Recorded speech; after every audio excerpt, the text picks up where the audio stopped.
경기는 왜 오르고 또 왜 갑자기 무너질까요? 그 이면에는 우리가 잘 모르는 중요한 이유가 숨어 있습니다.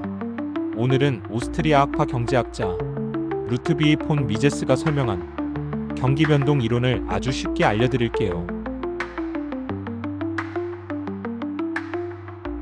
신용 창조가 경기 변동을 만든다. 일반적으로 경기가 좋아질 땐 기업이 활발히 투자하고 사람들은 소비를 많이 하죠. 그런데 이 좋은 흐름의 배경에는 은행의 신용 창조가 있습니다. 은행은 단순히 예금만 보관하는 곳이 아닙니다. 은행은 실제로 존재하지 않는 돈도 만들어낼 수 있어요. 예를 들어 우리가 예금한 돈보다 더 많은 돈을 대출해줍니다. 이렇게 시장에 새로운 돈이 풀리게 되죠. 이걸 미제스는 신용 창조라고 불렀습니다. 시중에 돈이 많아지면 이자율은 자연스럽게 낮아집니다. 그러면 기업들은 낮은 이자 덕분에 쉽게 돈을 빌려 새로운 사업에 투자하게 되죠.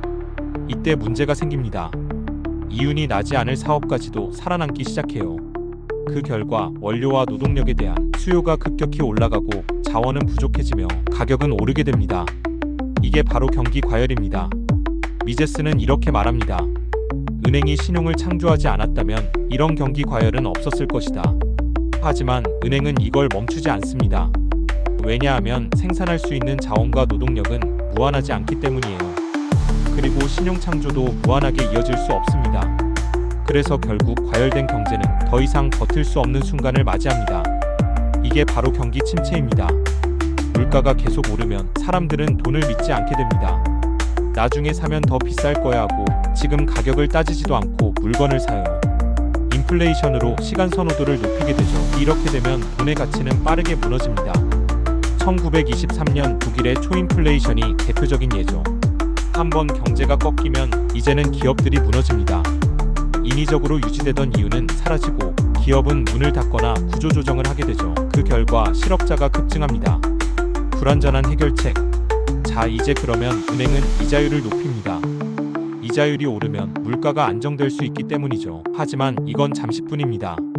위기가 가라앉는 듯하면 은행은 또다시 신용 창조를 시작하죠. 그리고 새로운 경기 과열이 반복됩니다. 문제는 이게 끝이 없다는 겁니다. 왜 해결되지 않는가? 은행과 정부는 자꾸 경제를 조절하려고 합니다. 이자율을 조작하고 물가를 안정시키려 하고 경기를 부양하려 하죠. 하지만 미제스는 말합니다. 이런 조절은 오히려 더 큰 혼란을 불러온다. 이자율, 물가, 임금은 시장이 자유롭게 결정해야 합니다. 인위적인 개입은 정상적인 회복을 방해할 뿐입니다. 마무리하겠습니다. 여러분, 경기 변동은 금융과 정책으로는 해결할 수 없습니다. 좋아요와 구독은 영상 제작에 큰 힘이 됩니다. BTC 모아였습니다.